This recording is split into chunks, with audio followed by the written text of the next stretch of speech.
অনেক সময় আগের কথা, দুই জুতো তৈরি করার কারিগর বাস করতেন। একজন ছিলেন বুটমেকার আর একজন শুমেকার। তারা এতটাই গরিব ছিলেন যেন বাড়ির ইঁদুরেরও অবস্থা তাদের চেয়ে ভালো। একদিন বুটমেকার শুমেকারকে বললেন, বন্ধু, যদি সৎভাবে পেট না চলে তাহলে চল আমরা অন্য কোনো পথ বের করি উপার্জনের। তখন তারা দুজনে অনেক ভাবনা চিন্তা করল এবং এক চতুর পরিকল্পনা করল। পরিকল্পনা ছিল শুমেকার জজ সাহেবের 6টি সুন্দর ঘোড়া জঙ্গলে নিয়ে গিয়ে একটি গাছের সঙ্গে বেঁধে আসবে। এরপর বুটমেকার একটি পুরনো বই থেকে এমনভাবে পাঠ করবে যেন সেই বইতেই লেখা আছে কোথায় সেই ঘোড়াগুলো আছে। তবে এই সবই হবে টাকার বিনিময়ে। পরিকল্পনা মতোই কাজ হলো।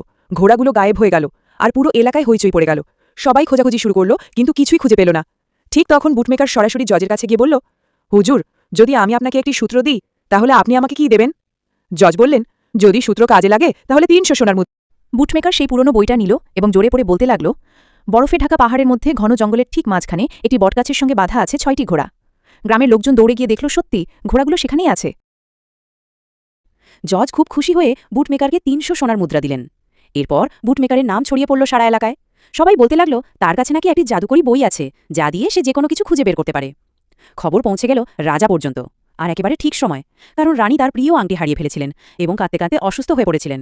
রাজার সঙ্গে সঙ্গেই তার রাজরথ তৈরি করালেন, যেখানে ছিল 6টি সোনার মতো ঝকঝকে ঘোড়া। রক্ষীদের পাঠালেন বুটমেকারকে আনতে, যেন পথে কোনো বিপদ না ঘটে। বুটমেকারের নাম ছিল মিস্টার ক্রিকেট। তিনি খুব ভয় পেয়ে গেলেন, ভাবতে লাগলেন যদি তার চাল ধরা পড়ে যায়। রাজপ্রাসাদে পৌঁছলে রাজা তাকে স্বাগত জানালেন এবং বললেন, যদি তুমি রানী সাহেবার হারানো আংটি খুঁজে দাও তাহলে তোমাকে 6টি গরুর গাড়ি ভরে সোনা উপহার দেব। মিস্টার ক্রিকেট বললেন, আমি চেষ্টা করব হুজুর, তবে নিশ্চিত নয় যে খুঁজে পাবো কিনা। তিনি রাজা থেকে 3 দিন একা একটি ঘরে থাকার অনুমতি চাইলেন ভাবনার জন্য। রাজা তাকে একটা দারুণ ঘর দিলেন আর খাবার দাবারের এত আয়োজন করালেন যে মিস্টার ক্রিকেট নিজেই বুঝতে পারলেন না কোথা থেকে শুরু করবেন। প্রথম দিন কেটে গেল, দ্বিতীয় দিনও। তৃতীয় দিনে তিনি ভাবলেন, এ তো শেষের সময়, চল আজকে শেষ খাবারগুলো গুনে দেখি। প্রথম খাবারের থালা নিয়ে এক চাকর এলো। মিস্টার ক্রিকেট বললেন, আসছে প্রথম। চাকর ভয় পেয়ে কাঁপতে কাঁপতে রান্নাঘরে গিয়ে বলল, সব শেষ, ওই জাদুকর তো জেনে গেছে আমরা আংটি চুরি করেছি। আসলে রানীর সেই হারানো আংটি চুরি করেছিল 3 জন, চাকর, বাবুর্চি আর সহকারী বাবুর্চি। এরপর বাবুর্চি দ্বিতীয় থালা নিয়ে গেল। মিস্টার ক্রিকেট বললেন, এই তো দ্বিতীয় এসে গেল। বাবুর্চি ভয়ে প্লেট ফেলে দিয়ে পালিয়ে গেল। তারপর সহকারী বাবুর্চি তৃতীয় থালা নিয়ে এলো। মিস্টার ক্রিকেট বললেন, এই তো তৃতীয় এলো। 3 জনই এত ভয় পেল যে মিস্টার ক্রিকেটের সামনে হাঁটু গেড়ে পড়ে গিয়ে সব স্বীকার করলো এবং বলল তারা 3 জনই চুরি করেছিল। তারা অনুরোধ করল, আপনি রাজাকে কিছু বলবেন না, আমরা প্রত্যেকে আপনাকে 300 করে সোনার মুদ্রা দেব। মিস্টার ক্রিকেট ভাবলেন, 6 গরুর গাড়ি সোনা তো আছেই, ওপর থেকে এটা অতিরিক্ত, মোটেও মন্দ না।